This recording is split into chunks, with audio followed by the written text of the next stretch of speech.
জহির রায়হান বাংলা সাহিত্যের অন্যতম একজন প্রথিতযশা কবি হচ্ছেন জহির রায়হান, যিনি ১৯৩৫ সালে ১৯ আগস্ট নোয়াখালী মজুপুর গ্রামে জন্মগ্রহণ করেন।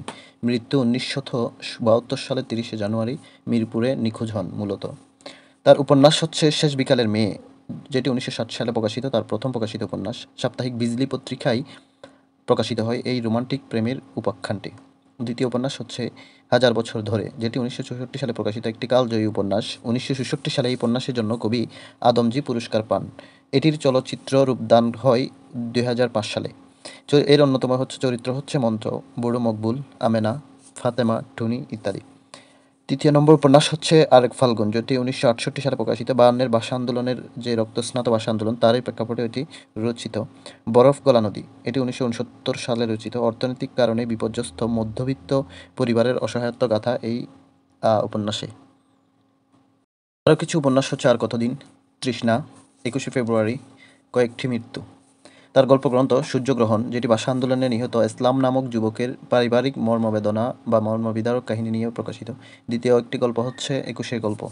চলচ্চিত্র, জহির রায়হান মূলত চলচ্চিত্রের কারণে অনেক বেশি পরিচিত। তার অন্যতম চলচ্চিত্র হচ্ছে কাচের দেয়াল, যেটি নিগার পুরস্কার প্রাপ্ত। দ্বিতীয় জীবন থেকে নেয়া, ১৯৭০ সালে ভাষা আন্দোলন ভিত্তিক, যেটি বাংলাদেশের ইতিহাসে প্রথম এই চলচ্চিত্রে জাতীয় সঙ্গীত বাজানো হয়। দ্বিতীয় হচ্ছে সঙ্গম, যেটি ১৯৬৬ সালে প্রকাশিত, বাংলাদেশের প্রথম রঙিন চলচ্চিত্র, যেটি উর্দু ভাষায় প্রকাশিত হয়। অন্যান্য চলচ্চিত্র হচ্ছে কখনো আসেনি, বেহুলা, আনোয়ারা, স্টপ জেনোসাইড, যেটি ২০ মিনিটের পাকিস্তান হানাদার কর্তৃক গণহত্যার চিত্র প্রকাশিত হয়েছে। এ স্টেট ইজ বর্ন, এটি মুক্তিযুদ্ধভিত্তিক প্রামাণ্যচিত্র।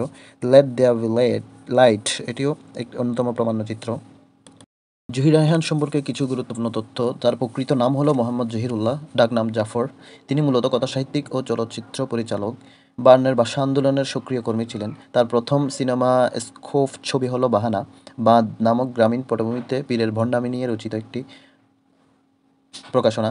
বাংলা একাডেমি পুরস্কার পান ১৯৭১ সালে, স্বাধীনতা দিবস পুরস্কার পান ১৯৯২ সালে এবং ২১শে পদক পান ১৯৭৭ সালে।